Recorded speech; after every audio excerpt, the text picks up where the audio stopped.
In our model, Pennsylvania is a tipping point state around 35% of the time. If you had Biden with an 8-point lead in Pennsylvania, okay, then we really are kind of getting into territory where Trump is in fairly desperate straits, but he still does have a winning path that runs through the Keystone State.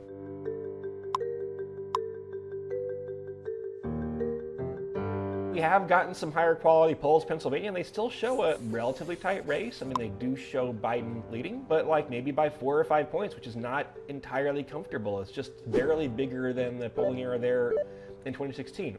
Biden's margins in states like Wisconsin and Michigan are on the order of 8 points. That is quite a bit larger than the polling error in 2016. So, if that were to occur again in those states, then Biden would still win, and win by enough that it wouldn't be like in recount territory. Pennsylvania, though, I mean, the big mystery is that Pennsylvania has, for most of the campaign, been polling tighter than Michigan and Wisconsin. And we're now at the point where it's too late to say it's just a quirk.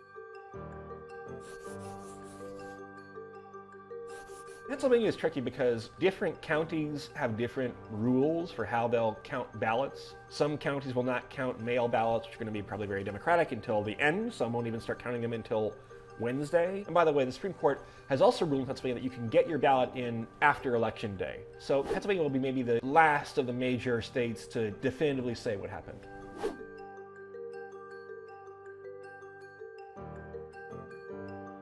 Look, I think there's a 10% chance that Trump wins. If Trump wins, it'll probably take a while to figure that out, I think, actually. There's probably a 60% chance that Biden wins and we know it by 3 a.m., and a 30% chance that Biden wins, but it takes longer to know that. It's kind of roughly how I think it would probably break down.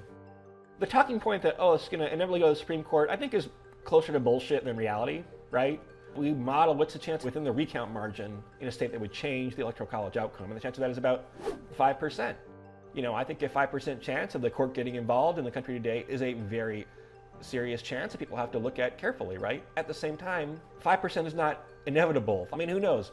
Maybe we're in uncharted territory, but the court's rulings up to this point in time would suggest a conservative court that's not super pro-voting rights, but that is kind of within the norm of traditional court behavior, right? Where they can tie break for Trump, they can interpret things in a certain direction, right? But they're not going to be a vehicle for Trump to steal an election that he clearly lost. Probably not, at least.